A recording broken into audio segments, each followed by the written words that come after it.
The baby was still warm when Patricia Henderson found her. Patricia screamed. Not a polite gasp, not a shocked intake of breath. A full-throated, primal scream that brought the whole house running. Her daughter Emma got there first, phone already out. Mom, what? Oh my God. Call 911, Patricia choked out, but Emma was already filming. Is that a real baby? Call 911! Michael stumbled down the stairs in his boxers. What's going on? Richard appeared behind him, half asleep, irritated. Patricia, for Christ's sake, it's 6 a.m. Patricia pointed at the Christmas tree. Her hand was shaking so badly she couldn't keep it steady. Richard saw the bundle, saw it move, saw the tiny fist emerge from the blood-stained towels. What the fuck? The baby started crying. Emma dropped her phone. The screen cracked against the hardwood floor, but nobody noticed. They were all frozen, staring at this impossible thing that had appeared in their living room overnight. Someone put a baby under our tree, Michael said slowly, like saying it out loud would make it make sense. It didn't. Richard moved first. He knelt down, reached for the blanket. Don't touch it, Patricia snapped. That's evidence. Evidence of what? It's a baby, not a crime scene. Someone broke into our house and left an infant. That's breaking and entering. That's abandonment. That's... The baby's cry got louder, more desperate. Richard picked her up anyway. She was so small in his hands, so fragile. He'd forgotten how tiny newborns were. She's freezing, he said. Emma had recovered her phone and dialed 911, her voice shaking as she gave the address. Yes, a baby, a real baby, under the Christmas tree. I don't know whose. No, we didn't put it there. Yes, it's alive. Please hurry. Patricia saw the note then, pinned to the blanket with a safety pin. She pulled it off with trembling fingers and read it once, twice, 3 times, each reading making her feel sicker. Richard. He looked up from the baby, who had stopped crying now that she was being held. It's Grace. The name hung in the air like a curse. Michael's eyes went wide. Our Grace? The housekeeper? She's not a housekeeper, Patricia said automatically. She's a domestic assistant. Mom, she cleans toilets. She's a housekeeper. Don't be crass.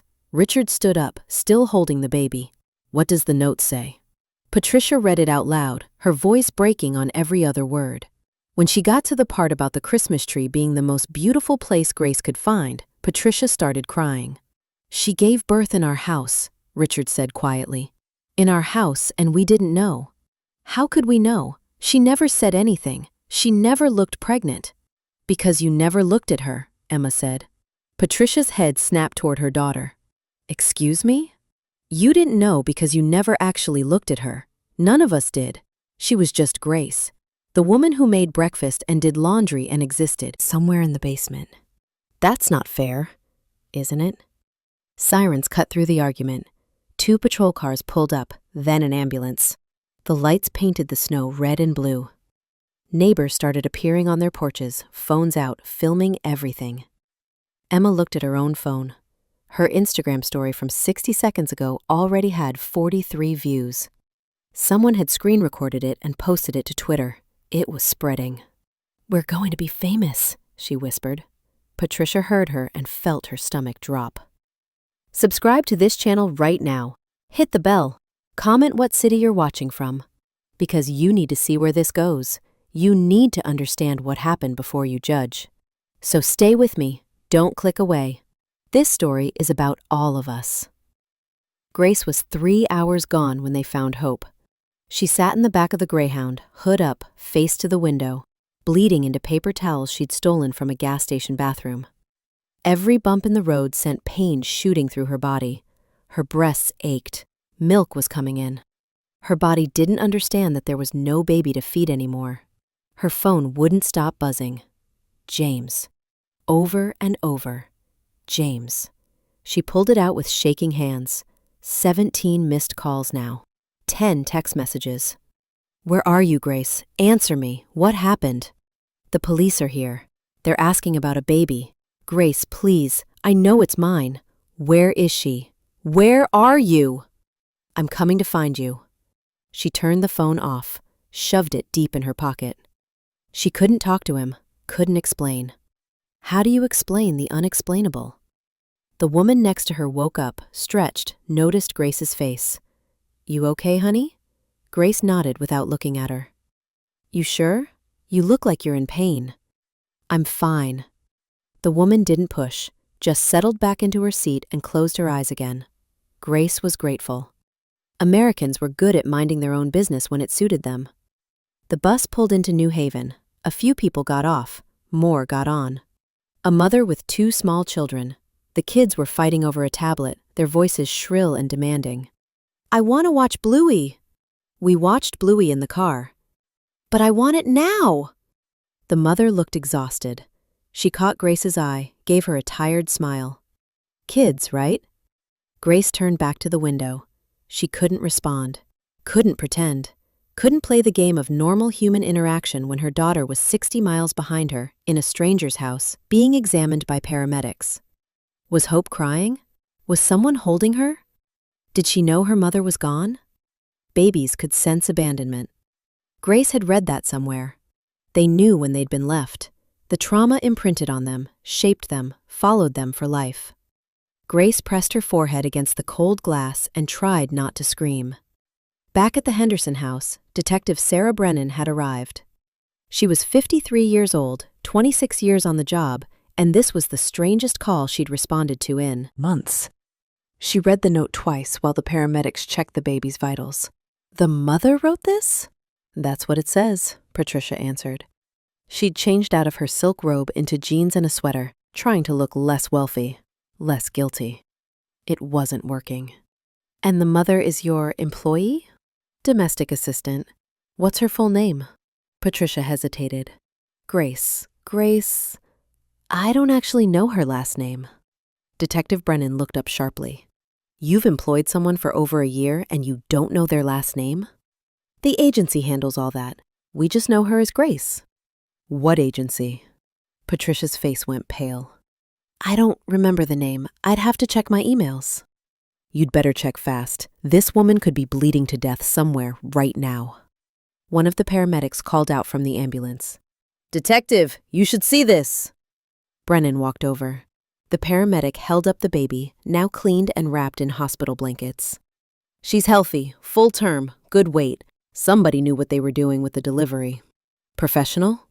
"Or, incredibly lucky, look at the umbilical cord. Clean cut, properly tied, no infection at the site. Whoever did this had some knowledge, or at least watched a lot of YouTube videos." "Can we get DNA?"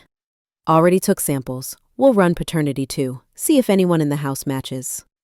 Patricia, standing close enough to hear, made a strangled sound. Brennan turned to her. "Something you want to tell me?"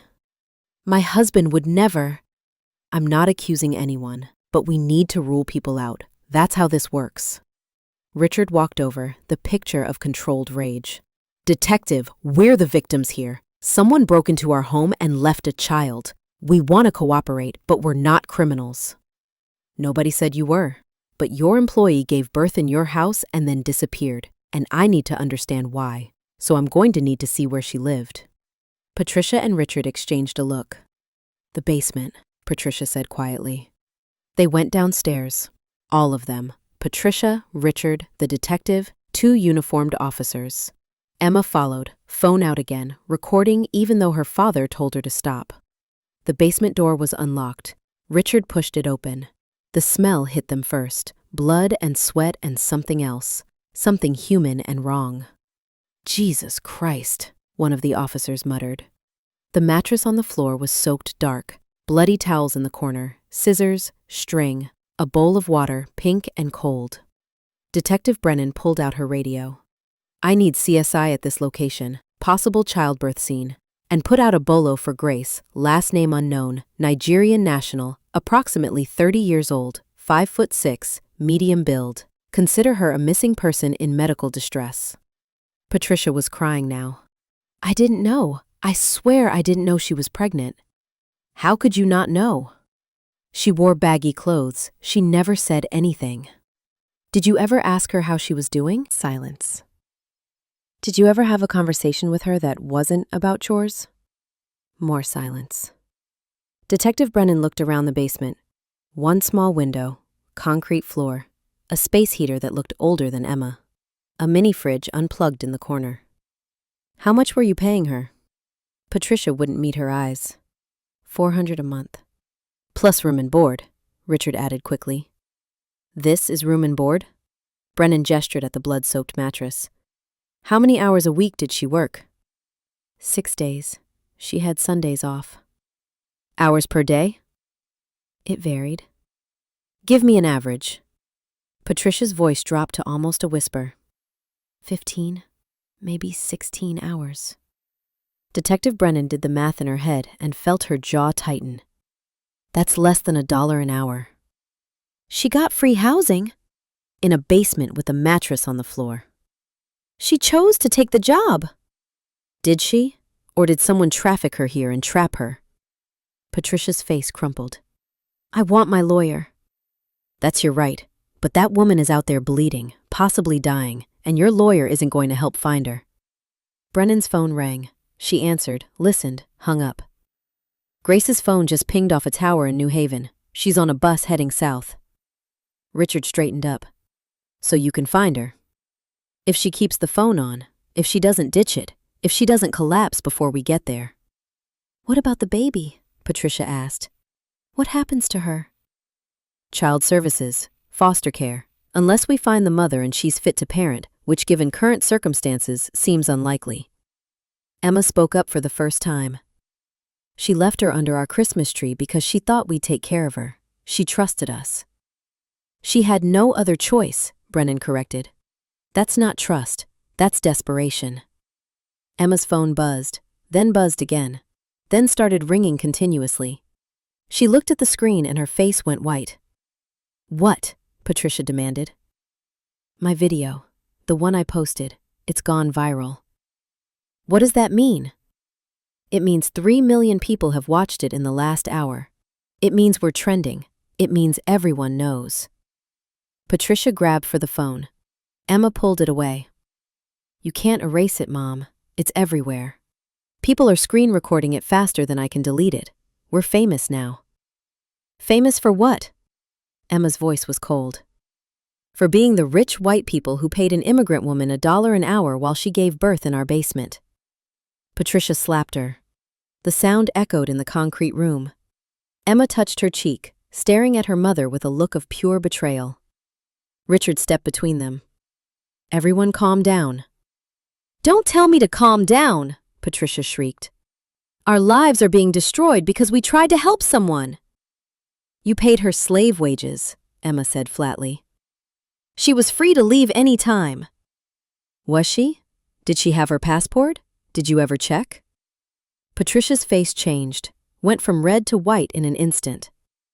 The agency took her passport, she whispered. For safekeeping. They said it was standard. Detective Brennan's expression hardened. What agency, Mrs. Henderson? I need that name right now. Patricia pulled out her phone with shaking hands, scrolled through old emails, found the one from 18 months ago. African Home Helpers, that's what they're called. Brennan wrote it down and immediately called it in. 2 minutes later, she had an answer. That company doesn't exist. The address is a P.O. box. The phone number is disconnected. But we paid them fees, placement fees, processing fees. How much? $8,000. And how much of that do you think Grace ever saw? Patricia started crying again. Brennan's radio crackled. Detective, we've got movement on that cell phone. Still heading south on I-95. Looks like she's heading for New York City. Send units to Port Authority. If she's going to disappear, that's where she'll do it. Copy that. Brennan turned back to the Hendersons. I need you to think very carefully. Is there anyone Grace might contact? Any friends? Any family? Richard spoke up. There was a man, our landscaper, James something. I saw them talking a few times. James what? I don't know. Patricia deals with the service people. Patricia wiped her eyes. James Crawford. He comes twice a week. He's with Garden State Landscaping. Brennan made the call. 10 minutes later, James Crawford was on his way to the station. Emma's phone kept buzzing. The story was exploding.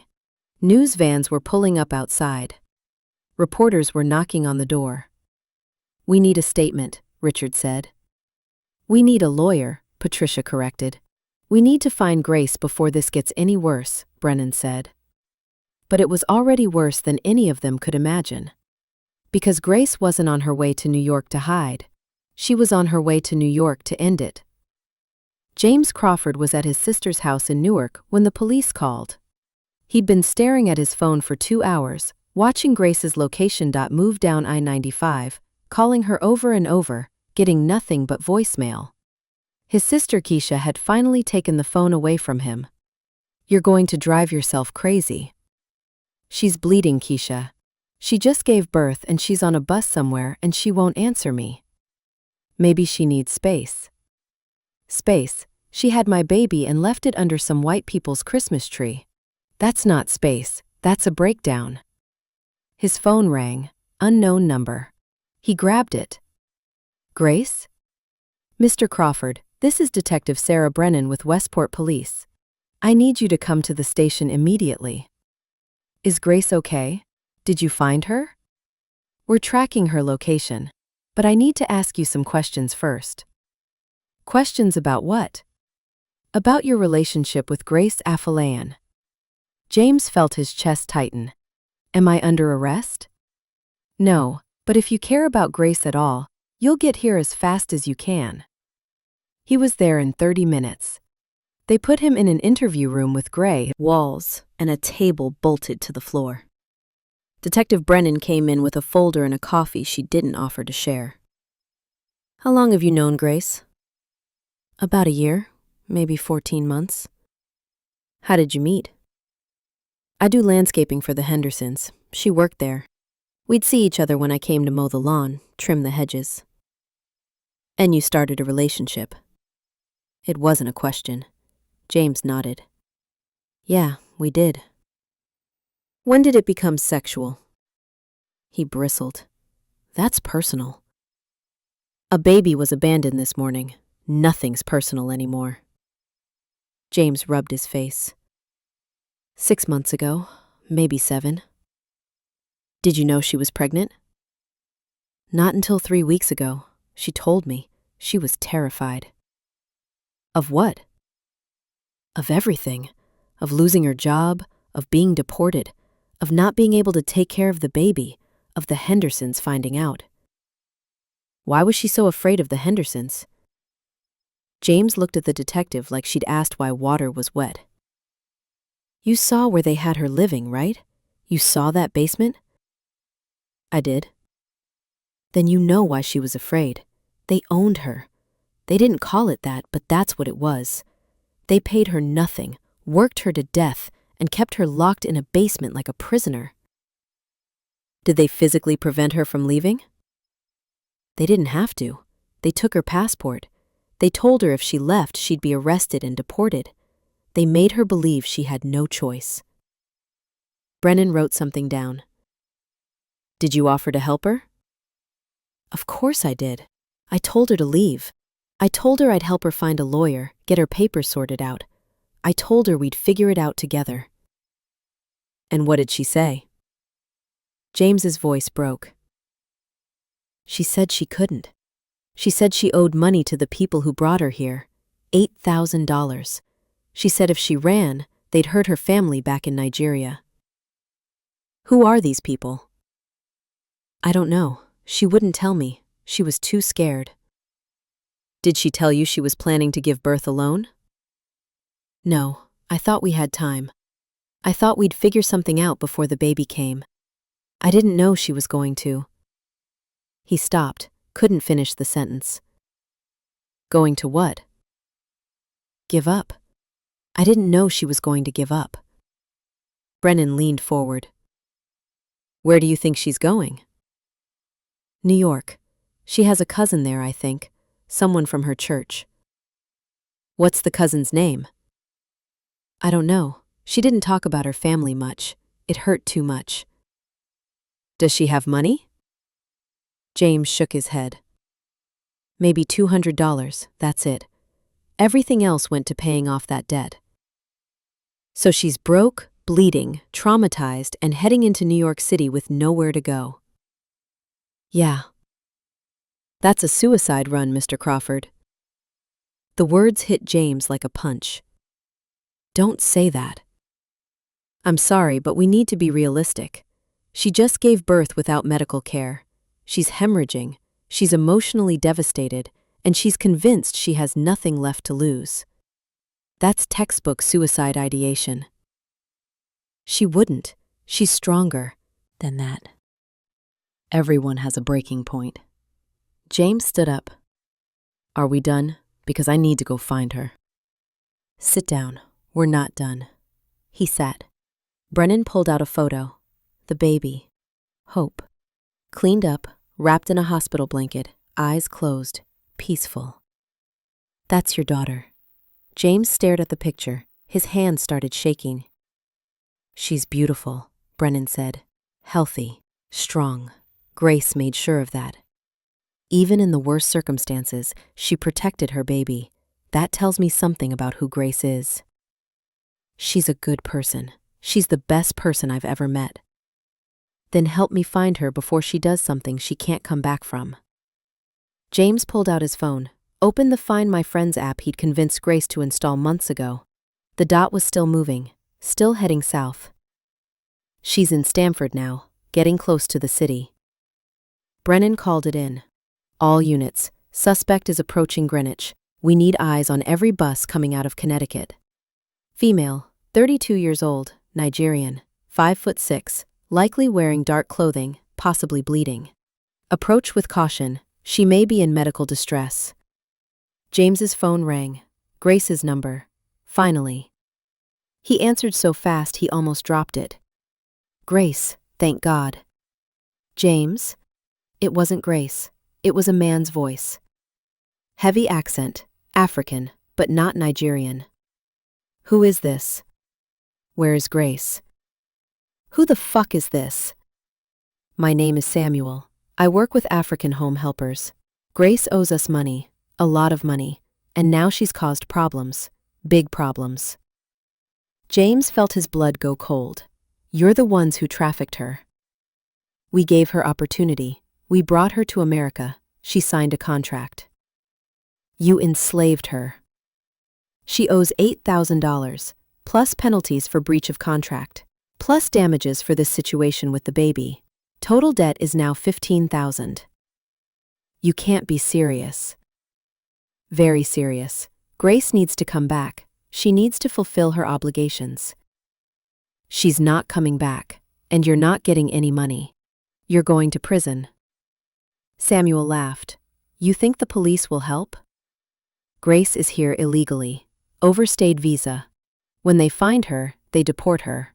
And we have people in Nigeria. We have her mother's address. We have her daughter's school. James's hand tightened around the phone. If you touch her family. Then Grace should cooperate. Tell her to call me. She has 24 hours. The line went dead. Brennan had been listening on speaker. She was already on her radio. I need the FBI trafficking unit, now. James was breathing hard, trying not to punch the wall. They're going to kill her. If she doesn't pay, they're going to kill her family. We're going to stop them. How? You heard him. They have people everywhere. And we have federal agents, international cooperation, and about 6 different felonies we can charge them with. Trust me, Mr. Crawford. We're going to burn their entire operation to the ground. But first they had to find Grace. Grace got off the bus at Port Authority at 11:37 a.m. The station was packed. Christmas travelers heading home, tourists taking selfies, homeless people sleeping on benches, police everywhere. She kept her hood up, head down, moving through the crowd like a ghost. The pain was getting worse. The bleeding had slowed, but hadn't stopped. She felt dizzy, lightheaded. Her vision kept blurring at the edges. She needed to find a bathroom, clean herself up, figure out her next move. But there was no next move. That was the problem. She'd left hope behind. She'd burned every bridge. She had nowhere to go and no one to help her. Her phone was off. She turned it back on for 5 minutes to text her cousin Angela, but Angela hadn't responded. Probably at work, probably didn't check her phone during shifts. Grace found a bathroom on the second level, locked herself in a stall, changed the paper towels. The blood was darker now. That was bad. She'd read about postpartum hemorrhaging, read about women who died because they didn't get help fast enough. Maybe that would be easier. Just bleed out quietly in a bus station bathroom. Nobody would find her for hours. By then, it would be too late. She leaned against the cold tile wall and closed her eyes. Hope's face appeared behind her eyelids. That perfect little face, those tiny fingers. Grace had counted them, all 10, twice, making sure her daughter was whole and healthy before she gave her away. Someone banged on the stall door. "You okay in there?" Grace opened her eyes. "Fine." "You've been in there for 20 minutes. Had it been 20 minutes? Time felt slippery. "I'm coming out." She unlocked the door. A woman in a Port Authority uniform stood there, arms crossed, suspicious. You sick? "No." You look sick. "I'm fine." There's no sleeping in the bathrooms, no drugs either. "I'm not sleeping. I'm not on drugs." The woman's eyes dropped to Grace's jeans, to the dark stain spreading down her thigh. You're bleeding. "It's nothing." That's not nothing. You need a doctor. "I said I'm fine." Grace pushed past her, out of the bathroom, back into the terminal. The woman called after her, but didn't follow. Grace made it to a bench near the Greyhound gates before her legs gave out. She sat down hard, breathing through waves of dizziness. A little girl at the next bench was eating a pretzel. She stared at Grace with wide eyes. "Mommy, why is that lady sad?" The mother pulled the girl closer. "Don't stare, sweetie." But the girl kept staring. "She's crying." Grace touched her face. Her fingers came away wet. She hadn't realized she was crying. The mother stood up, gathering their bags. "Come on, honey, our bus is boarding." They left. Everyone always left. Grace's phone buzzed in her pocket. She'd forgotten to turn it back off. James had texted 43 times. The most recent one said, They called me. The trafficking people. They threaten your family. Grace, please answer. The police can help. FBI is Involved now. You're not alone. FBI. Police. It didn't matter. They couldn't protect her mother in Lagos. Couldn't protect little Blessing at her school. Samuel and his people had reach. They had connections. They had done this before. Another text came through. This one from a number she didn't recognize. "Grace, this is Detective Brennan. James gave me your number. I know you're scared. I know you think you have no options, but you do. We can protect your family. We can get you legal status. We can help you get your daughter back. But you need to let us help you. Please call me." Grace stared at the message. Get your daughter back. Was that even possible? Could she really get Hope back after what she'd done? She thought about Hope growing up with the Hendersons, growing up in that big house with the perfect Christmas tree and the marble kitchen and the heated floors. Growing up with everything Grace never had. That's what she'd wanted. That's why she'd left her there. But Emma Henderson's voice echoed in her head. She was just Grace, the woman who existed somewhere in the basement. Is that what Hope would become? Another invisible servant? Another woman whose name they didn't bother to remember. Grace's hand started shaking. She dialed the number. Detective Brennan answered on the first ring. "Grace?" "Yes." "Thank God. Where are you?" "Port Authority, Terminal 2. "Stay there. Don't move. I'm sending officers to get you right now. Are you hurt?" "I'm bleeding." "How bad?" "Bad." "Okay. I need you to go to the information desk and tell them you need medical assistance. Can you do that?" Grace looked across the terminal. The information desk was maybe 50 yards away. It felt like 50 miles. "I don't know." "Grace, listen to me. Your daughter needs you. Hope needs her mother, but she can't have you if you're dead. So you're going to stand up, walk to that desk, and get help. Understand?" "They'll deport me." "No, they won't. You're a victim of human trafficking. That gives you special legal status. You can stay. You can fight for custody. You can build a life here, but only if you survive the next hour. So move, now." Grace stood up. Her vision swam. She took one step, then another. The terminal tilted sideways. She heard someone scream, then everything went black. Grace woke up in an ambulance. A paramedic was taking her blood pressure. An IV line ran into her arm. Someone had cut off her jeans. "Welcome back," the paramedic said. "You passed out, lost a lot of blood. We're taking you to Bellevue." My baby. "Your baby's fine. She's in Connecticut, safe and healthy." I need to see her. "First, we need to make sure you don't die. Then we'll worry about reunions." Grace tried to sit up. The paramedic pushed her back down. "Easy. You're in shock. Your blood pressure's in the basement. You need a transfusion. Probably a D&C, definitely antibiotics. You did a hell of a job delivering that baby by yourself, but you tore pretty badly. We Need to repair the damage. How long? In the hospital? A few days at least. I don't have insurance. Don't care. You're a trafficking victim. Federal government covers your medical care. It's already been arranged. Grace closed her eyes. Federal government. FBI. Police. It was all moving too fast. Is James here? Your boyfriend? Yeah, he's meeting us at the hospital. Wouldn't take no for an answer. The ambulance pulled up to Bellevue's emergency entrance. They wheeled Grace inside, through automatic doors, into a room with bright lights and too many people. A doctor appeared, young, female, kind eyes. Grace, I'm Dr. Patel. I'm going to take care of you. First thing we need to do is stop this bleeding. I'm going to examine you, okay? Grace nodded.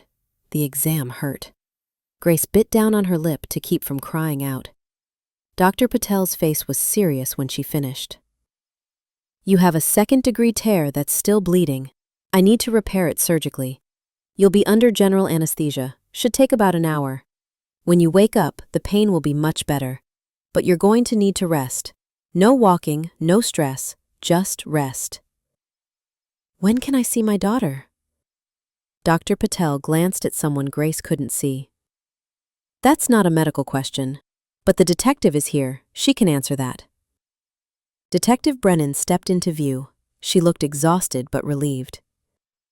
Grace, you're safe now. We've got the trafficking ring under surveillance. FBI arrested 3 people in the last hour. We're working with Interpol to protect your family in Nigeria. They're being relocated to a safe house as we speak. Grace's eyes filled with tears. My mother? My daughter Blessing? Both safe. I spoke to your mother myself. She knows you're alive. She knows you're getting help. And Hope? Brennan hesitated. Hope is in state custody right now, but we're expediting a hearing. If you want her back, if you're willing to fight for her, we can make that happen. It won't be easy. You'll need to prove you can provide a stable home, but you'll have help. Legal aid, social services, housing assistance. You won't be alone. What if I'm not enough? What if she's better off with them? With the Hendersons? The people who paid you slave wages and never noticed you were pregnant. You think that's better? Grace didn't know what she thought anymore. Dr. Patel touched her arm. We need to get you into surgery. Try to rest. We'll talk more when you wake up. They wheeled her toward the operating room. Grace watched the ceiling tiles pass overhead, one after another, each one identical. Just before the anesthesia took her under, she whispered, I'm sorry, Hope. I'm so sorry. But Hope was 60 miles away, in a hospital nursery, being examined by pediatricians who documented every detail of her perfect, healthy body. And Patricia Henderson was in her lawyer's office, being told exactly how much trouble she was in. The lawyer's name was Mitchell Greenberg. He cost $750 an hour, and he wasn't sugarcoating anything. You're looking at potential criminal charges, labor trafficking, wage theft, tax evasion. If the DA wants to make an example of you, they can. Patricia's hands were shaking. We didn't know it was trafficking. The agency said everything was legal. The agency that doesn't exist? That's not going to help you. You employed someone for 18 months, paid them below minimum wage, confiscated their documents, and housed them in substandard conditions. That's trafficking. Richard spoke up. What about the baby? They can't blame us for that. Actually, they can. Grace gave birth in your home, under your roof, while in your employ. You could be liable for medical neglect. We didn't know she was pregnant. That's worse. That means you were so negligent in your duty of care that you didn't notice your employee was 9 months pregnant. How does that look to a jury? Patricia started crying again. She'd been crying on and off for 6 hours. Mitchell pulled out a tissue box. Here's what we're going to do. We're going to cooperate fully with the investigation. We're going to pay restitution to Grace for back wages. We're going to make a statement expressing remorse and a commitment to supporting trafficking victims. And we're going to pray the DA decides you're more useful as witnesses than defendants. Witnesses against who? Richard asked. Against the trafficking network. If you can help them take down the people who brought Grace here, they might give you immunity. Patricia looked up. We don't know anything about those people. Then you better start remembering. Because right now, Grace is the sympathetic victim and you're the villains. That's the story every news outlet in America is running. White wealthy couple exploits black immigrant woman. It's a prosecutor's dream. Richard's phone buzzed. He looked at it and went pale. What? Emma posted another video. What video? He turned the phone so they could see. Emma, sitting in her bedroom, makeup free, crying. I need to say something. My parents aren't bad people. They're just blind. We all were. Grace was there every day and we never saw her. Not really. We saw someone who made breakfast and folded laundry, but we never asked her name, her story, her dreams. We never asked if she was okay. And she wasn't okay. She was dying inside and we didn't notice because we didn't want to. So yeah, my family messed up. But so did I. So did anyone who's ever had a housekeeper or a nanny or a gardener and never bothered to learn their last name. This isn't just about my family. It's about all of us. The video had 2 million views already. Comments were pouring in. Some supportive, some vicious, all of them loud. Patricia read a few and felt sick. White privilege at its finest. At least the daughter gets it. They should go to prison. That poor woman. That poor baby. Mitchell turned off the phone. No more social media. No more statements. Emma needs to stop talking. Now. She won't listen, Patricia said quietly. She thinks we're monsters. Are you? Patricia looked up sharply. What kind of question is that? The kind you need to answer, because if we're going to rebuild your image, I need to know who you actually are. Are you people who made a terrible mistake? Or are you people who saw Grace as less than human? Patricia opened her mouth to answer. Nothing came out. Because she didn't know. She didn't know, and that silence stretched between Patricia and her lawyer like a chasm opening in the earth. Mitchell Greenberg closed his briefcase. Think about it, because the world is watching, and they've already decided what kind of people you are. You have maybe 48 hours to change that narrative, or you're done. He left. Patricia sat there in the empty office staring at her hands.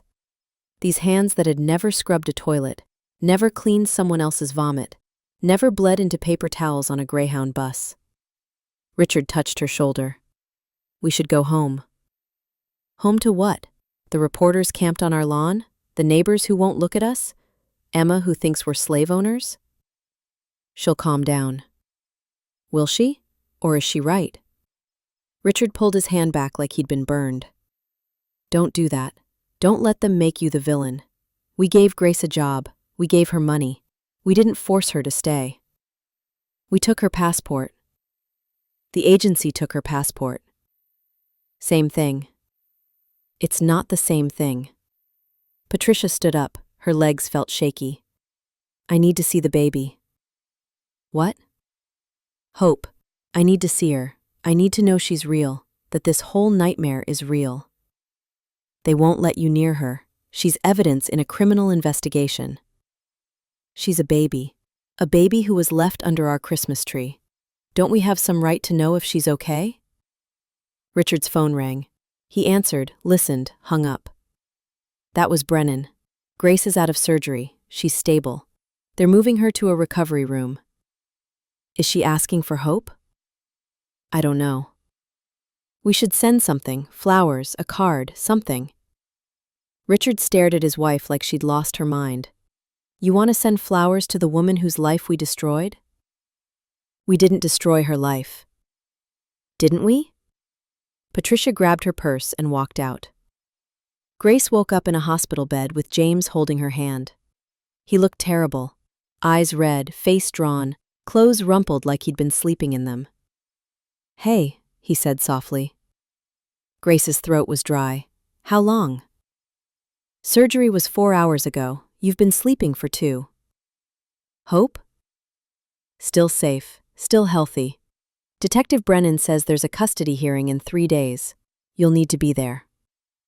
Grace tried to process that. 3 days. 72 hours to figure out how to convince a judge she deserved her daughter back. I can't do it. Yes, you can. I left her, James. I put her under a tree and walked away. What kind of mother does that? The kind who had no other choice. There's always a choice. No. James's voice was firm. There isn't. Not when you're trapped. Not when you're desperate. Not when every door is locked and every window is barred. You did what you had to do to keep her alive. Grace turned her head away. Tears slid down her temples into her hair. My mother called. Detective Brennan gave her the number. She was crying so hard I could barely understand her. She said, "Why didn't you tell me? Why didn't you ask for help?" How do I answer that? You tell her the truth. You tell her you were ashamed. You tell her you thought you could handle it alone. You tell her you were wrong. I was so wrong about everything. A knock on the door. A woman in her 40s entered carrying a briefcase. Professional, kind face, exhausted eyes. Grace? I'm Sarah Chen. I'm an immigration attorney with the Immigrant Defense Project. Detective Brennan asked me to help you. Grace sat up, wincing at the pain. I can't afford a lawyer. You don't need to. My organization works pro bono for trafficking victims, and you are a victim. What happened to you is illegal. You have rights. I overstayed my visa.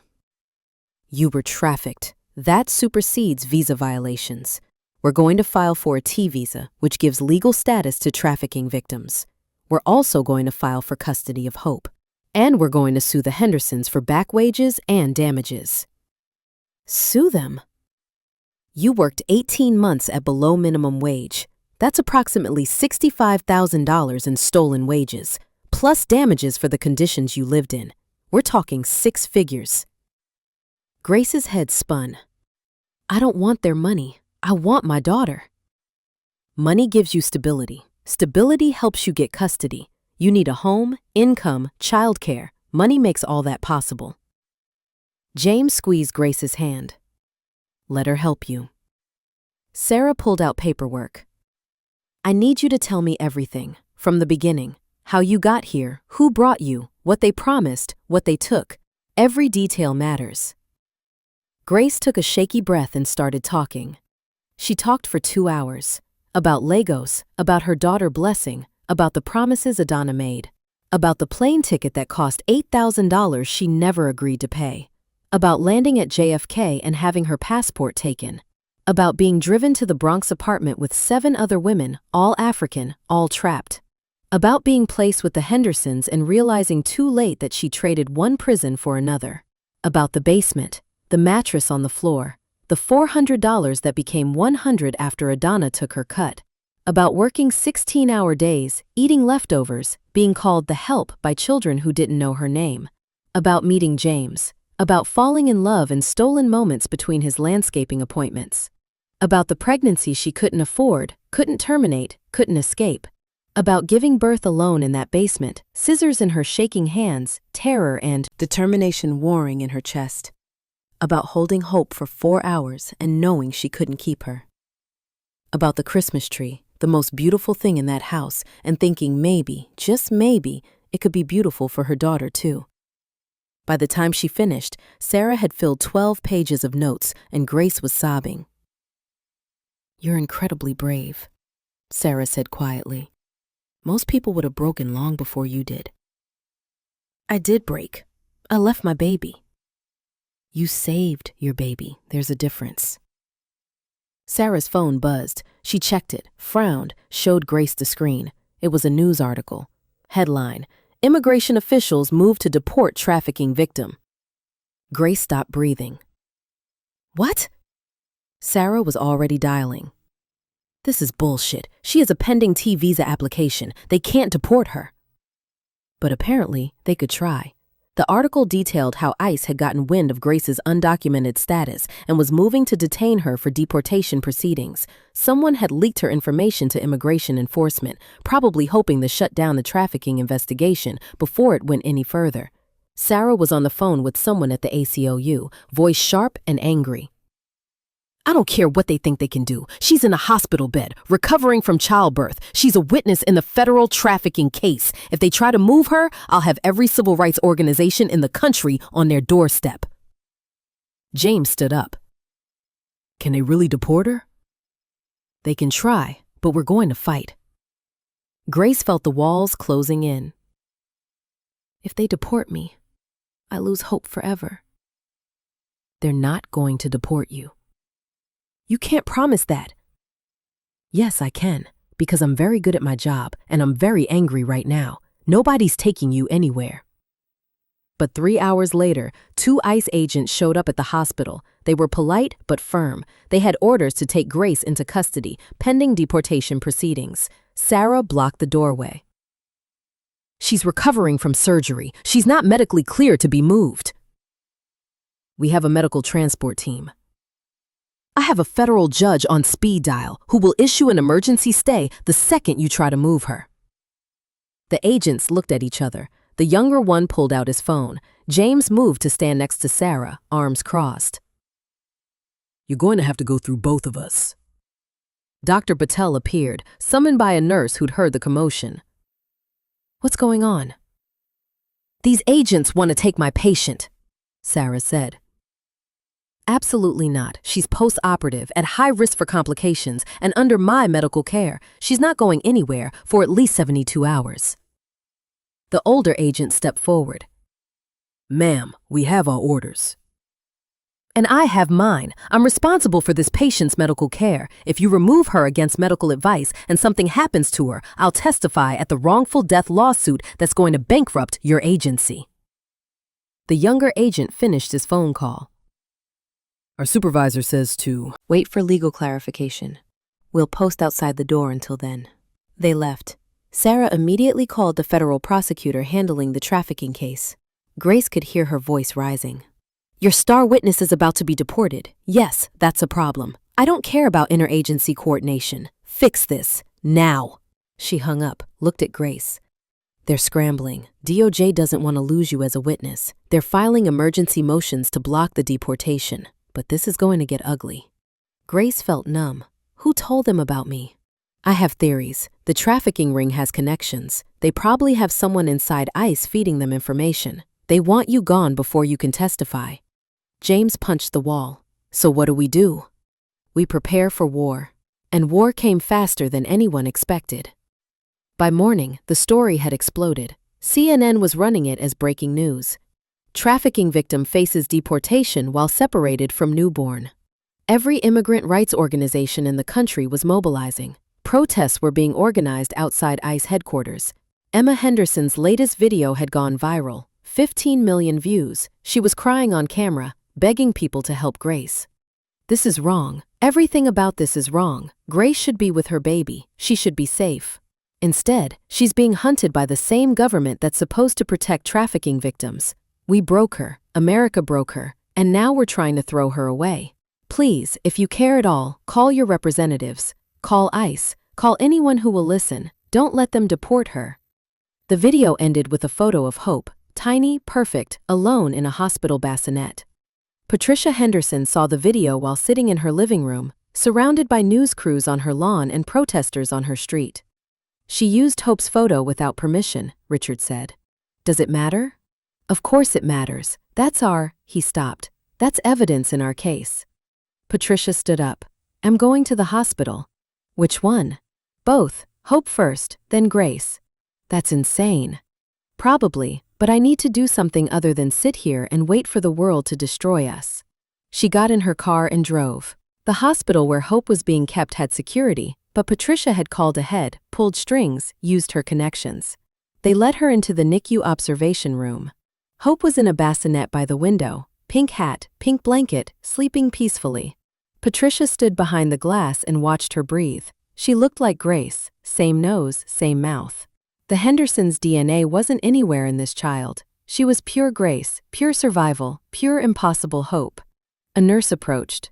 Mrs. Henderson? Yes. I need to ask, are you here in an official capacity? Because if you're trying to claim guardianship, I'm not. I just wanted to see her, wanted to make sure she's okay. She's perfect. Healthy, strong. Best baby in the ward, honestly. Barely cries, just sleeps and eats and grows. Patricia felt tears coming. That's good. Are you all right? No, not even a little bit. The nurse softened. This situation is complicated. That's an understatement. For what it's worth, I think Grace did an incredibly brave thing. Leaving Hope with you meant she thought you'd take care of her. That's trust. Maybe misplaced trust, but still. Patricia looked at the nurse. Do you think I'm a monster? I think you're human, and humans make mistakes. Big ones sometimes. I didn't see her. Grace. I saw her every day for 18 months, and I never actually saw her. How does that happen? Because we don't want to see. Seeing means acknowledging. Acknowledging means responsibility, and responsibility is uncomfortable. Patricia wiped her eyes. I want to help. I don't know how, but I want to help. Then help her get her daughter back. Use your privilege for something good for once. The words stung, but Patricia nodded. She drove to Bellevue next. The ICE agents were still outside Grace's room. They looked bored and angry, like they'd rather be anywhere else. Patricia walked up to them. I'd like to see Grace. No visitors except legal counsel and immediate family. I'm the person she worked for. Then you're definitely not getting in. Sarah Chen appeared from inside the room. Let her in. Ma'am, our orders. Your orders are to prevent her from fleeing. Last I checked, Mrs. Henderson isn't helping anyone escape. Let her in, or I'm calling your supervisor again.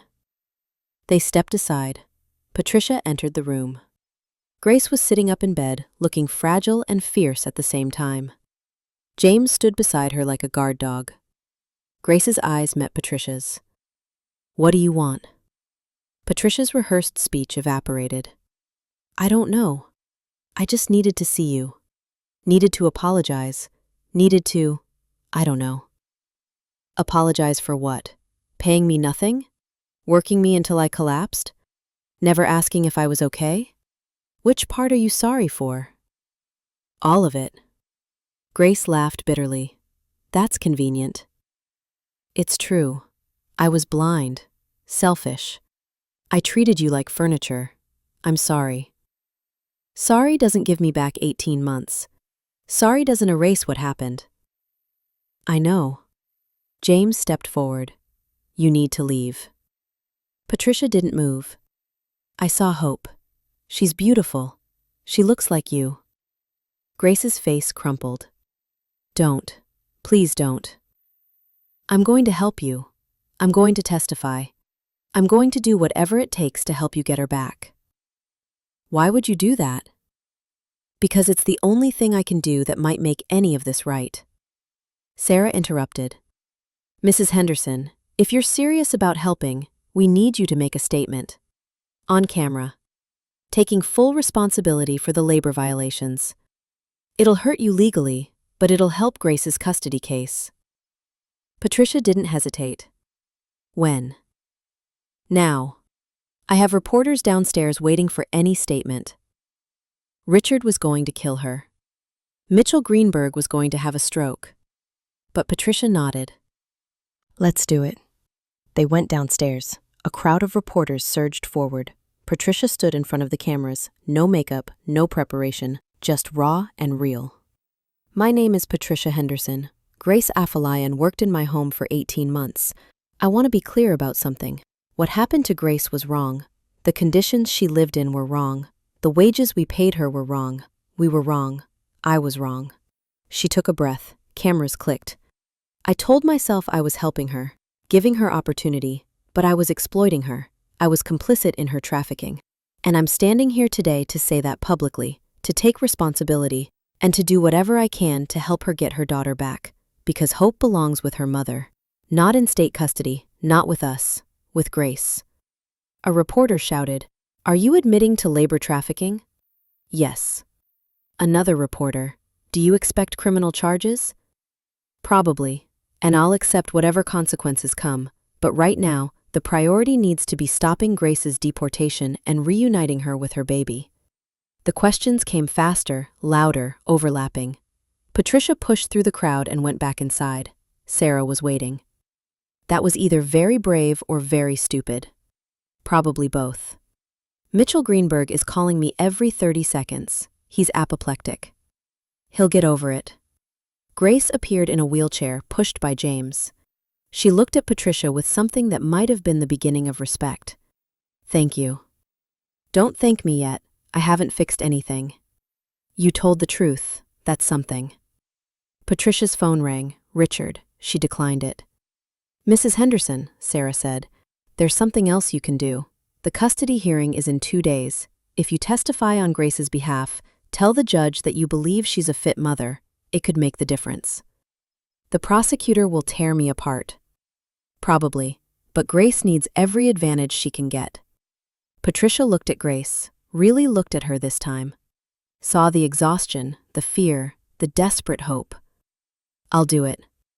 James's phone buzzed. He checked it and his face went white. What? Grace asked. They arrested Adana. FBI raided the apartment in the Bronx. Found 12 women living there, all from Africa, all being trafficked. The whole operation is falling apart. Grace grabbed his hand. My mother, Blessing, are they still safe? Let me check. He called Detective Brennan, spoke quietly, hung up. They're fine. Interpol has them in protective custody. They're safe. Grace burst into tears. James held her while she sobbed. Patricia watched them and felt something crack open in her chest, something that had been frozen for years. This was love, real love, messy and desperate and completely without calculation. She'd had luxury, she'd had comfort, but she'd never had this.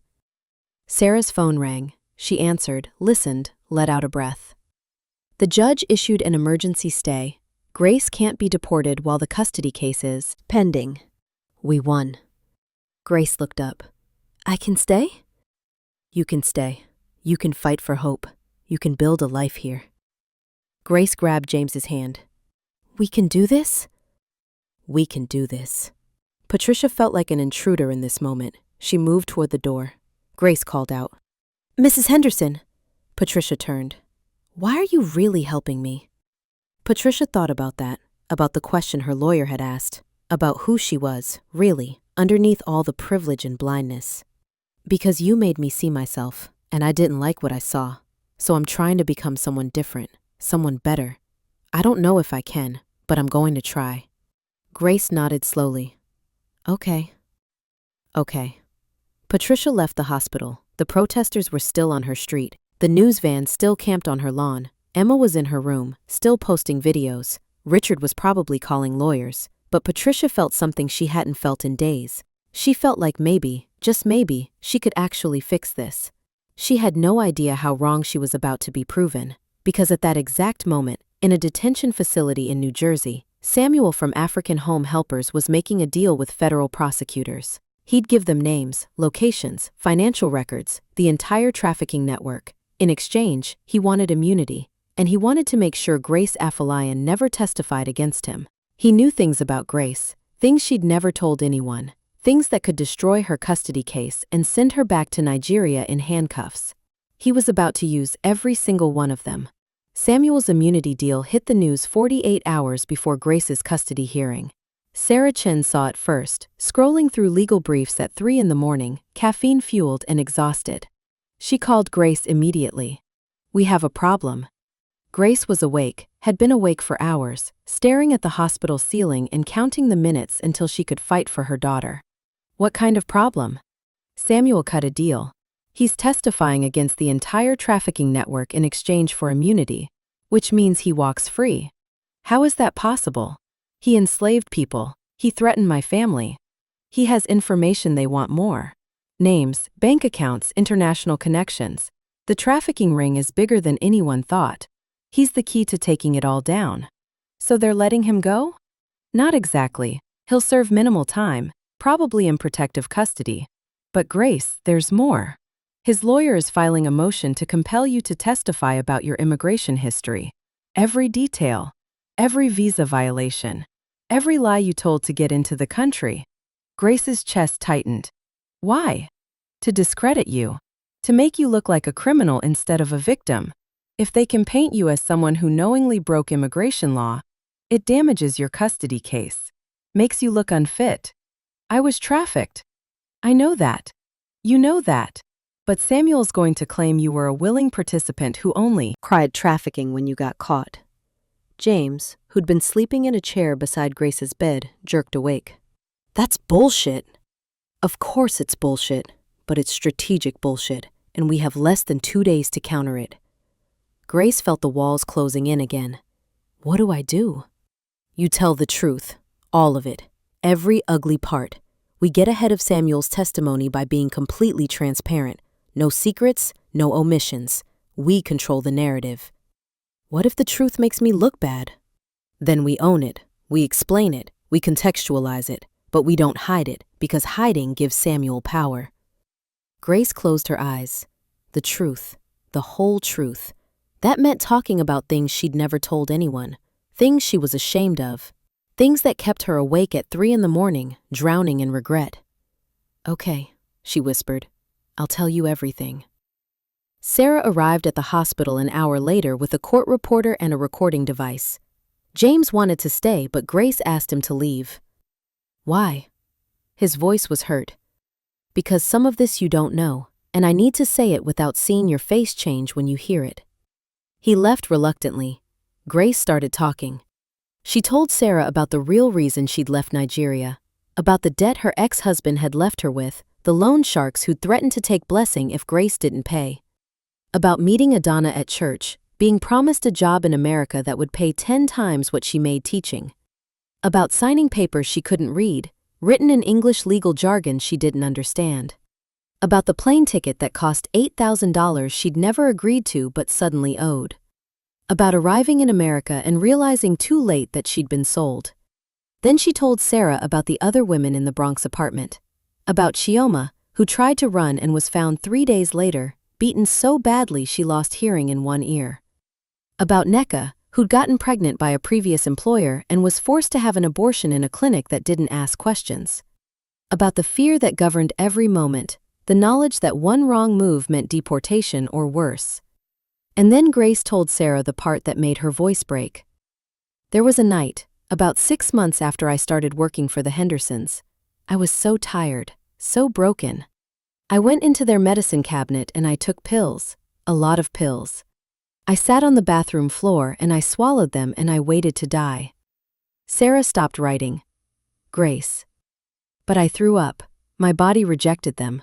I spent 3 hours vomiting on that bathroom floor, trying to be quiet so no one would hear. And when it was over, I cleaned it up and went back to work the next morning." "Did you tell anyone?" "No. Who would I tell? James and I hadn't met yet. I had no friends. I couldn't call my mother and tell her I'd failed so completely that I wanted to die. That's a suicide attempt. That's going to come out in court." "I know. Samuel's lawyer is going to use it to argue you're mentally unstable, unfit to parent.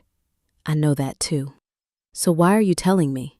Grace looked at Sarah with tears streaming down her face. Because you said no secrets. Because I'm tired of hiding. Because if I'm going to lose hope, I want to lose her while telling the truth, not while pretending to be someone I'm not. Sarah reached across and took Grace's hand. You're not going to lose her. We're going to fight. But Grace, I need to know. Are you safe now? Are you having those thoughts now? No, I'm not. I was in a dark place then. I'm still in a hard place, but it's different. I have James. I have hope. I have a reason to live. Hope is a reason? Hope is the only reason. Sarah squeezed her hand and went back to writing. They worked for 6 more hours. By the time they finished, Sarah had a complete picture of Grace's journey. Every painful, humiliating, desperate moment. This is good, Sarah said. This is honest. A judge will see you're a survivor, not a criminal. You really believe that? I have to, because the alternative is unacceptable. James came back after Sarah left. Grace told him about the suicide attempt, watched his face as he processed it. Why didn't you tell me? His voice was quiet, not angry, just sad. Because I was ashamed. Because I didn't want you to see me as broken. Grace, we're all broken. That's not something to hide. Isn't it? Look at what it cost me. I'm fighting for my daughter, and the other side is going to use my lowest moment as proof I don't deserve her. Then we show them how far you've come. We show them you survived when most people wouldn't have. That's not weakness, that's strength. Grace wanted to believe him. The custody hearing was scheduled for 9 a.m. on a Thursday morning in family court. Grace was discharged from the hospital the day before. Sarah had arranged emergency housing through a women's shelter that specialized in trafficking victims. It wasn't much, a shared room with 2 twin beds and a bathroom down the hall, but it was warm and safe, and nobody was forcing Grace to work 16-hour days. James drove her there after picking up donated clothes from a church group. Everything Grace owned had been left behind in the Henderson basement or was soaked in blood. You nervous? He asked. Terrified. Me too. You don't have to come tomorrow. This isn't your fight. James pulled over, turned to face her.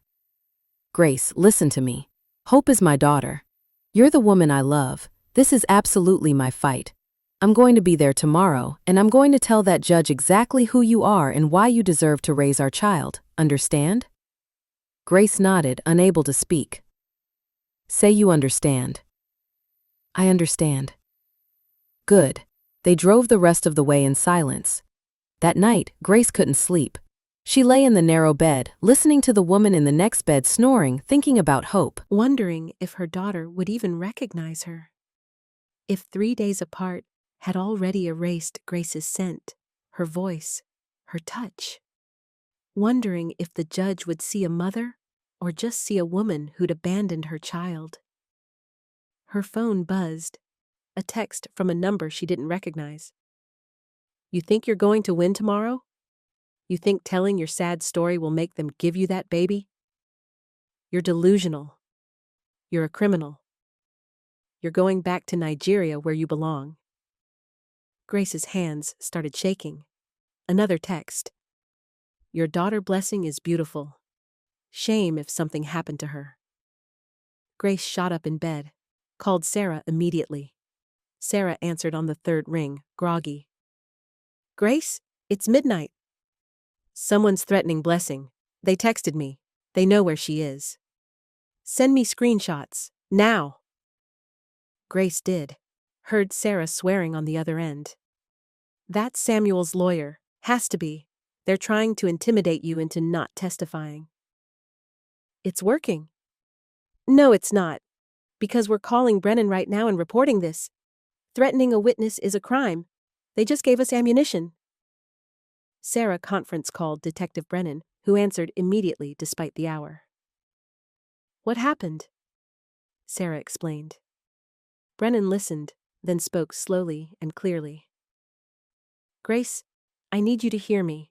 Your family is under 24-hour protection. Armed guards, Interpol coordination.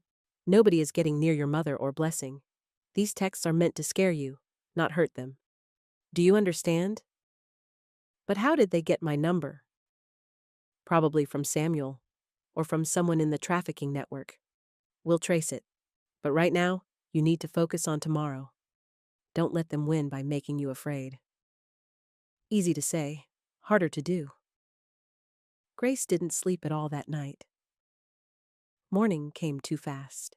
Sarah picked her up at 7, armed with coffee and determination. You ready? No. Good, that means you're taking this seriously. They drove to the courthouse. Media trucks everywhere. Protesters on both sides, some holding signs that said, "Reunite Grace and Hope," others saying, "Deport illegal immigrants." Grace kept her head down as they walked through the crowd. Someone spit at her. Security intervened. Inside the courthouse, Patricia Henderson was already there. She looked smaller somehow, diminished. Her lawyer, Mitchell Greenberg, stood beside her, looking like he'd aged 10 years. Patricia approached Grace. Good luck today. Grace nodded, couldn't make herself say thank you. They entered the courtroom. Judge Maria Torres presiding. She was in her 60s, Latina, with sharp eyes that missed nothing. The state's attorney was a woman named Lisa Cartwright, young and ambitious, with a reputation for being ruthless.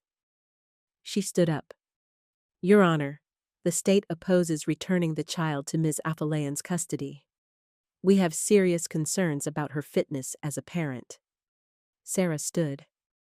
Your Honor, Ms. Afolayan is a victim of human trafficking who gave birth in desperate circumstances and made an impossible choice to protect her child. She deserves a chance to prove she can parent. Judge Torres looked at both lawyers. I've read the briefs. This is an unusual case. We're going to hear testimony from everyone involved. Ms. Cartwright, call your first witness. The state calls Dr. Jennifer Walsh, pediatric psychologist. Dr. Walsh was sworn in, testified about infant bonding, about the critical first days of life, about the trauma of separation. In your professional opinion, would returning this child to Ms. Afolayan after abandonment cause additional trauma? Potentially. The child has experienced maternal abandonment at birth. Reunification would need to be carefully managed. And if Ms. Afolayan were to abandon the child again? The psychological damage would be severe and lasting. Sarah cross-examined. Dr. Walsh, isn't it true that children are resilient? That with proper support, they can overcome early trauma? Yes. And isn't it true that the trauma of permanent separation from a biological parent can be worse than temporary separation? In some cases. In most cases? Dr. Walsh hesitated. Yes, in most cases. Thank you. Next witness was the social worker who'd evaluated Grace. She testified about the shelter, about Grace's limited resources, about concerns regarding stability. She has no permanent housing, no job, no support system beyond Mr. Crawford, Sarah countered. She's been in the country 3 days as a free woman. Given time and support, she can build stability. Isn't that true? Possibly. You've worked with other trafficking victims who've successfully reunified with their children? Yes. How is Ms. Afolayan different? The social worker had no good answer. Then Lisa Cartwright called her surprise witness. The state calls Samuel Okonkwo. Grace felt her stomach drop. Sarah was on her feet immediately. Your Honor, this man is the person who trafficked my client. His testimony is suspect and prejudicial. He's here under immunity agreement and is relevant to Ms. Afolayan's credibility. Objection overruled. Samuel walked in wearing a suit, looking respectable, looking nothing like the monster who'd threatened Grace's family. He was sworn in. Mr. Okonkwo, how did you meet Ms. Afolayan? Through my business. We help people immigrate to America for work opportunities. And what was Ms. Afolayan's understanding of the arrangement? She knew exactly what she was agreeing to. She signed contracts. She understood the debt. She was a willing participant. Grace gripped the table. James put his hand on her shoulder.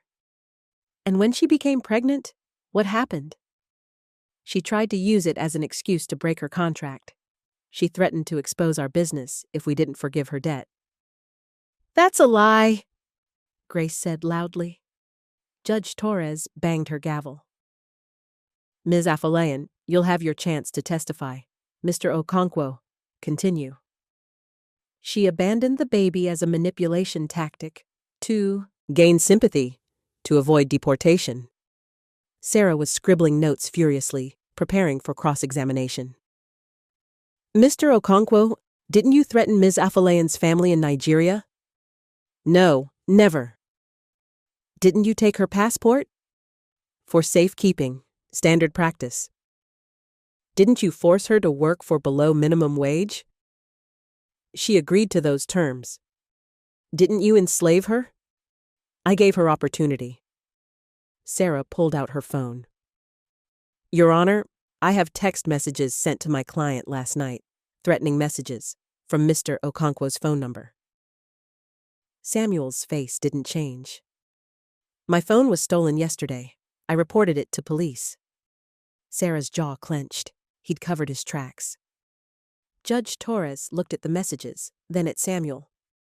Convenient timing. I can't help when criminals steal from me, Your Honor.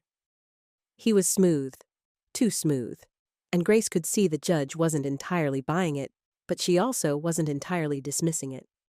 Lisa Cartwright continued. Mr. Okonkwo, in your professional opinion, is Ms. Afolayan fit to parent? No, she's unstable. She attempted suicide while working for the Hendersons. The courtroom gasped. Sarah shot to her feet. Objection! How could he possibly know that? Samuel smiled. Ms. Afolayan told one of the other women in the apartment. Word spreads. It was true. Grace had told Kioma during a particularly dark moment, and Kioma must have told others. She's mentally ill, Samuel continued. She's a danger to herself, and potentially to a child. Judge Torres called a recess. Grace broke down in the hallway. He's going to win. He's going to take everything from me. Sarah gripped her shoulders. No, he's not, because you're going to get on that stand and tell your truth, the whole truth, and you're going to show that judge who you really are? What if that's not enough? Then we appeal. We fight. We don't stop fighting.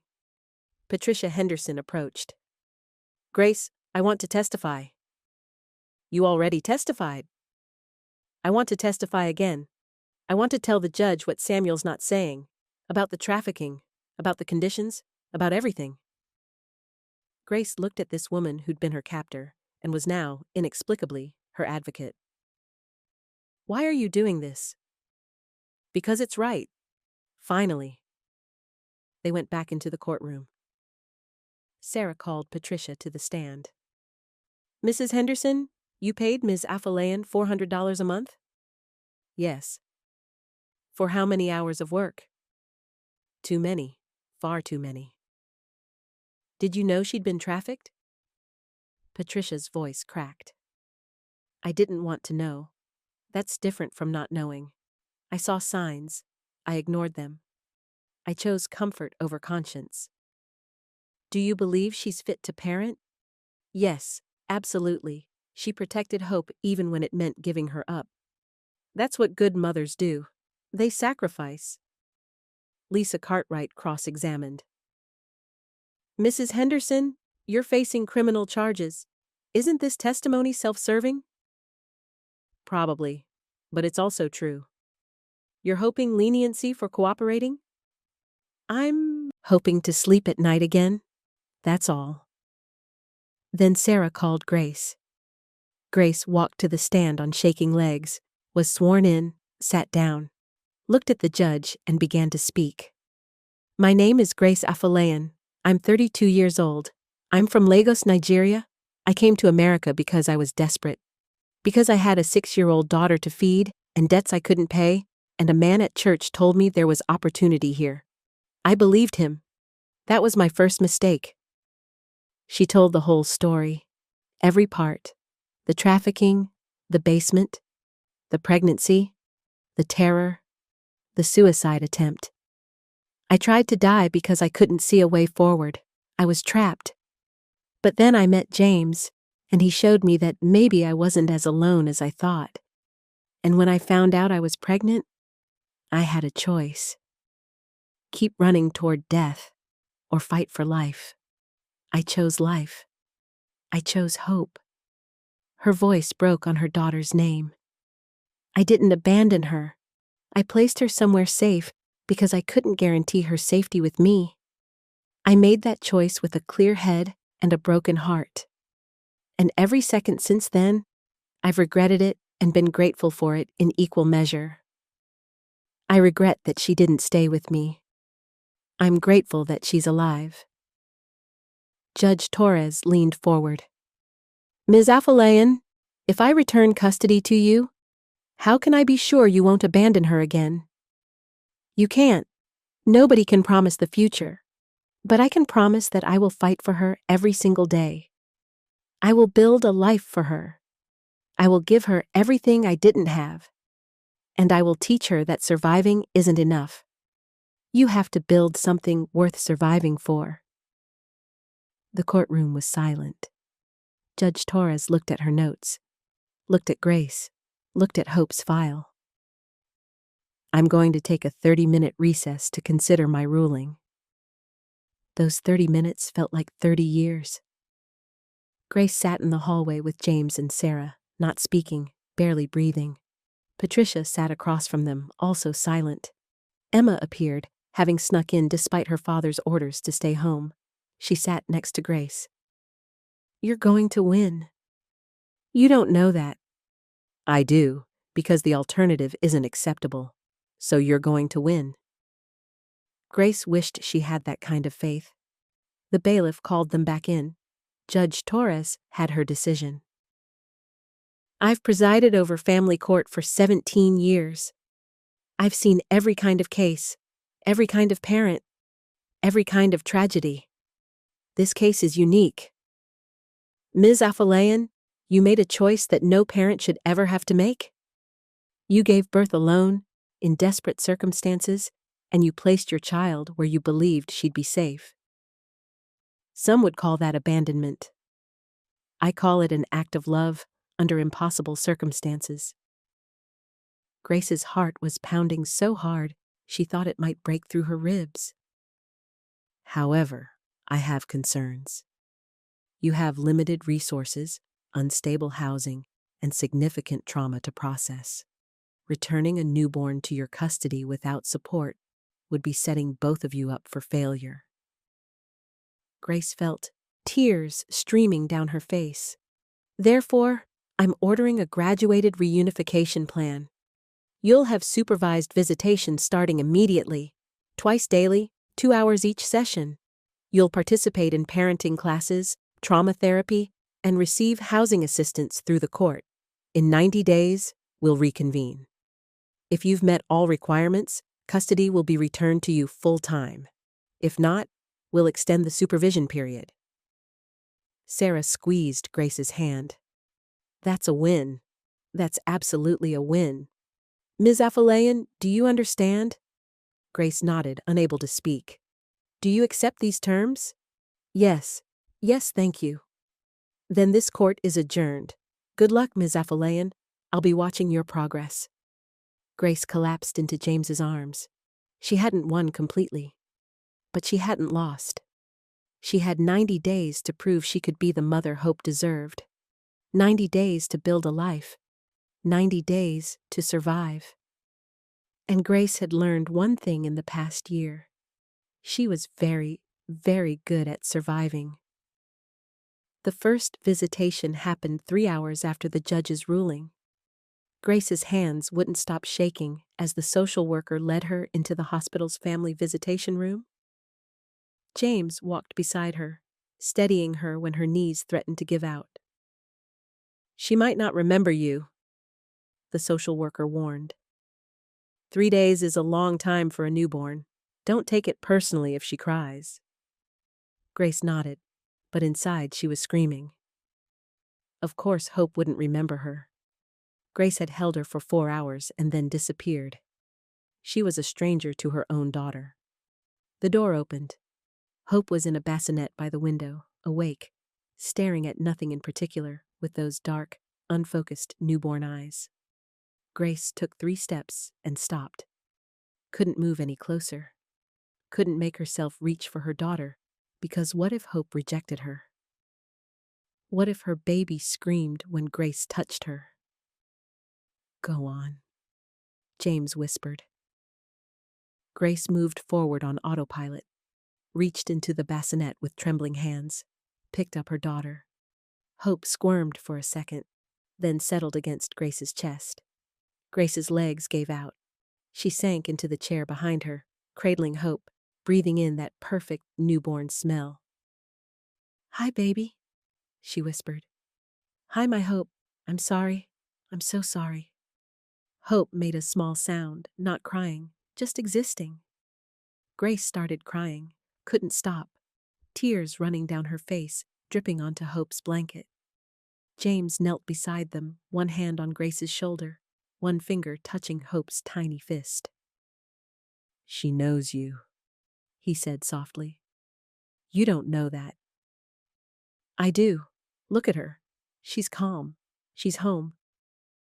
The social worker was watching from the corner, taking notes, documenting everything. Grace knew every interaction would be analyzed, judged, used to determine if she was fit. She didn't care. For 2 hours, she got to hold her daughter. That was enough. When the time was up and they took Hope away, Grace nearly broke in half. "I can't do this," she told James in the parking lot. "I can't keep saying goodbye to her." "You're not saying goodbye. You're saying, see you later. And later is in 6 hours. Next visitation. 90 days of this. 90 days of 2-hour increments. How do I survive that?" "The same way you survived everything else. 1 minute at a time." Grace wanted to believe him. The first week was hell. Grace attended court-mandated parenting classes, where she was the only mother who'd given birth alone in a basement. The other women looked at her with a mixture of pity and judgment. She stopped making eye contact. The trauma therapy was worse. Her therapist, Dr. Monica Hart, was kind but relentless. "Tell me about the moment you decided to leave Hope." "I don't want to talk about it." "We have to. The court requires evidence of therapeutic progress." "So I'm supposed to perform my trauma for a judge?" "You're supposed to process it so it doesn't destroy you." Grace talked, hated every second of it, cried through entire sessions. But slowly, incrementally, it started to help.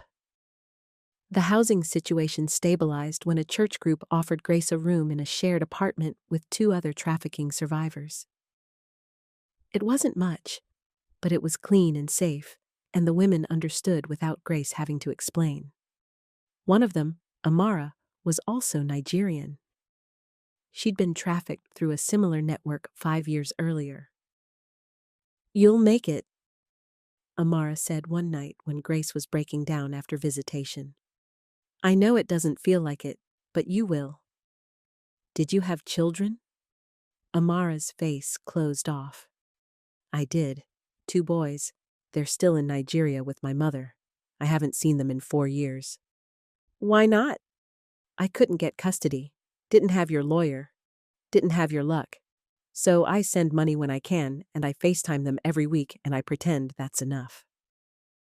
Grace felt guilty for complaining. At least she had a chance.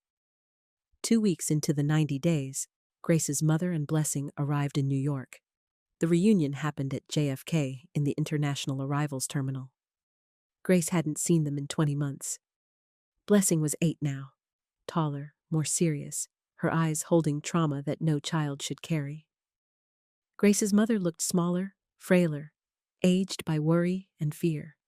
They saw Grace at the same time. Blessing ran first, crashing into Grace's arms with enough force to knock the breath out of her. Mama, Mama, Mama. Grace held her daughter and sobbed. Her first daughter. The one she'd left behind to chase an impossible dream. I'm sorry, baby. I'm so sorry I left you. Men with guns came to our house. They said you were in danger. They took us to a safe place. Grace's mother reached them, pulled both her daughters into her arms.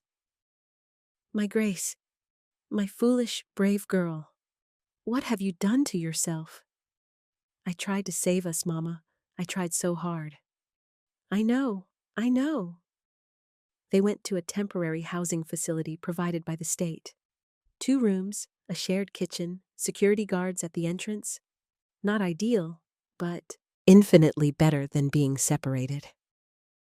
Blessing asked about Hope that first night. Can I meet her? Not yet. The court says I have to prove I'm a good mother first. But you are a good mother. I abandoned my baby, Blessing. That's not what good mothers do. You saved her. That's what good mothers do. Grace pulled Blessing close. When did you get so wise? When Grandma cried every night because she didn't know if you were alive. Guilt hit Grace like a physical blow. She'd been so focused on her own pain that she hadn't fully processed what she'd put her family through. I'm sorry. I know, Mama. But you're here now. We're all here. That's what matters. 3 weeks in, Patricia Henderson requested a meeting. Grace almost said no. Sarah advised against it. She's still facing criminal charges. Anything you say to her could be used against you. What could she possibly want? I don't know, but be careful. They met at a coffee shop in Midtown. Patricia looked exhausted, older, like the weight of everything had physically aged her. Thank you for coming. Grace didn't respond, just waited. I wanted to give you this. Patricia slid an envelope across the table. Grace opened it, a check for $93,000. What is this? Back wages, damages, everything you're owed. My lawyer says I shouldn't give it to you directly, that it should go through the lawsuit process. But that could take years. You need it now. Grace stared at the number. More money than she'd ever seen in her life. Why? Because it's right. Because I took 18 months of your life and paid you pocket change. Because money can't fix what I did, but it can help you build a life for hope. Is this guilt money? Yes, and apology money. And I hope you don't testify against me too harshly money. It's all of those things. Does that matter? Grace folded the check. Put it in her purse. It matters, but I'm taking it anyway. Good. Patricia stood to leave, then stopped. Grace, for what it's worth, I'm sorry. Truly sorry. I know that doesn't change anything, but I needed to say it. Okay? Okay? I don't forgive you. Not yet. Maybe not ever. But I appreciate the money and the apology. That's all I can give you right now. Patricia nodded. That's more than I deserve. She left. James met Grace outside. How'd it go? Grace showed him the check. He whistled. That's real money. It's blood money. It's survival money. Take it, use it, build something good with it. Grace deposited the check the next day. Used part of it to rent a proper apartment, 2 bedrooms, safe neighborhood, near good schools for Blessing. Bought furniture, stocked the fridge, created a nursery for Hope with a crib and changing table and soft yellow walls. Every choice felt weighted with significance. Every purchase was proof she could provide. The social worker came for a home inspection. Walked through every room, checking outlets, measuring window guards, testing smoke detectors. This is good, very good. You're exceeding expectations. Grace didn't relax. Exceeding expectations didn't guarantee custody. It just meant she hadn't failed yet. 45 days into the 90, Grace got a call from Detective Brennan. We got him. Got who? Samuel. Well, more specifically, we got his entire operation. 15 arrests across 3 countries. The trafficking network is dismantled, and Samuel's immunity deal fell apart when we found evidence he'd lied during testimony. He's going to prison for 20 years minimum. Grace felt something loosen in her chest. He can't hurt my family anymore? He can't hurt anyone anymore. What about the other women? The ones in the Bronx apartment? All in protective custody, getting legal help, trauma services, housing. Your testimony helped save them too. Grace hadn't thought about it that way, hadn't realized that her pain could serve a purpose beyond her own survival. Thank you, Detective. Thank you, Grace. You're braver than you know. At 60 days, Grace's therapist had news. I'm recommending early reunification. Grace's heart stopped. What? You've exceeded every metric. You've completed parenting classes with top marks. You've engaged fully in therapy. You've established stable housing and employment. You're bonding beautifully with Hope during visitations. There's no reason to wait the full 90 days. Employment? I don't have a job. You start Monday. Didn't Sarah tell you? There's a non-profit that helps trafficking survivors. They hired you as a peer counselor. Part-time, flexible hours, decent pay. Grace felt tears coming. I don't understand. Why is everyone helping me? Because you deserve help. Because you're worth helping. And because your story matters. The early reunification hearing was scheduled for day 73. Grace wore her best outfit, the one she'd bought specifically for court appearances. Blessing and her mother sat in the gallery. James sat beside Grace at the plaintiff's table. Sarah had prepared a mountain of documentation. Judge Torres reviewed everything. Reports from the social worker, letters from Grace's therapist, employment verification, housing inspection results, character references from the church, the nonprofit, even from some of the other trafficking survivors Grace had befriended, and a letter from Patricia Henderson. I want to read this aloud, Judge Torres said. Mrs. Henderson writes, I failed Grace Afolayan in every way possible. I saw her not as a person, but as a convenience. I benefited from her exploitation while remaining willfully blind to her suffering.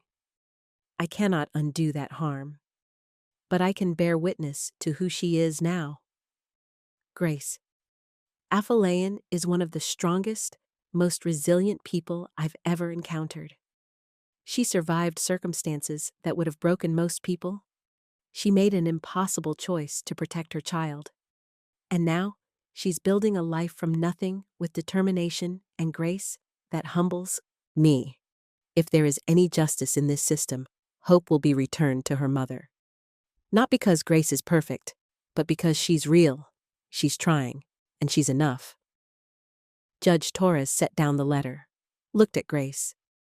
Ms. Afolayan, 73 days ago, I gave you 90 days to prove yourself. You've done that and more. The court's concerns have been addressed. Your housing is stable. Your employment is secure. Your support system is strong. Your commitment to your daughter is evident. Grace couldn't breathe. Therefore, I'm granting you full custody of Hope Afolayan, effective immediately. Congratulations, Ms. Afolayan. Take your daughter home. Grace burst into tears. James pulled her into his arms. Blessing was crying in the gallery. Grace's mother was praying in Yoruba, hands raised toward heaven. Sarah was grinning. You did it. You actually did it. They brought Hope to the courtroom. 3 months old now, bigger, more alert, beautiful. The social worker placed her in Grace's arms. She's all yours. Grace held her daughter and felt the last piece of her shattered heart click back into place. Let's go home, baby. Let's finally go home. 6 months later, Grace stood in the nursery she'd built, watching Hope sleep in her crib. Blessing was in the next room doing homework. Grace's mother was in the kitchen making dinner. James was coming over after work. They weren't married, weren't even officially living together, but they were building something. Slowly, carefully, real. Grace's job at the nonprofit had become full-time. She'd testified before Congress about trafficking. She'd been interviewed by major news outlets. She'd become an advocate, a voice for people who'd been silenced. Patricia Henderson had been convicted of labor violations and sentenced to community service and 5 years probation. No jail time, but her reputation was destroyed. Her marriage had ended. Emma had gone to college on the other side of the country, wanting distance from the scandal. The family had sold the Connecticut house and disappeared from public life. Grace had mixed feelings about that. Patricia had helped in the end, but the damage she'd caused couldn't be erased with apologies and checks. Samuel was serving 23 years in federal prison. The trafficking network was permanently dismantled. 47 women had been freed and given legal status. Grace thought about all of them sometimes, about how close she'd come to being just a statistic. Another missing immigrant woman. Another body nobody bothered to look for. Hope stirred in her crib, making small baby sounds. Grace picked her up, settling into the rocking chair. "Let me tell you a story," she whispered. "About the night you were born. About the hardest choice I ever made. About how I left you under a Christmas tree because it was the only beautiful place I could find." Hope's eyes were closed, but Grace kept talking. "I'm going to tell you this story every year on your birthday.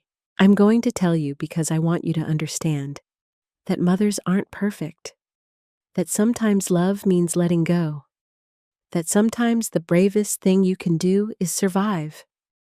She kissed Hope's forehead. "I'm going to tell you about the basement and the bus and the bleeding. I'm going to tell you about fear and shame and desperation. Not to burden you, but to teach you. To show you that breaking isn't the same as broken, that you can shatter into 1,000 pieces and still put yourself back together." James appeared in the doorway, watching quietly. Grace smiled at him.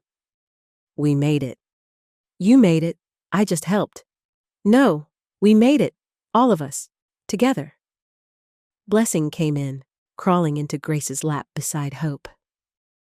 Grace's mother appeared too, standing in the doorway with tears in her eyes. 4 generations of women. All of them survivors. All of them stronger than the world had tried to make them. Grace looked at her family and thought about that Christmas morning, about leaving Hope under a tree and walking into the freezing dawn with blood on her jeans and death in her heart. She thought she was ending something that day, giving up, surrendering. She'd been wrong. She'd been planting a seed, placing her daughter in the one spot of beauty she could find, and praying it would be enough. It had been. It had been more than enough. "Mama?" Blessing asked. "Are you crying?" "Happy tears, baby. Just happy tears." Because Grace Afolayan had survived. She'd been enslaved, exploited, broken down to nothing. She'd given birth alone and left her baby behind. She'd wanted to die and chosen to live.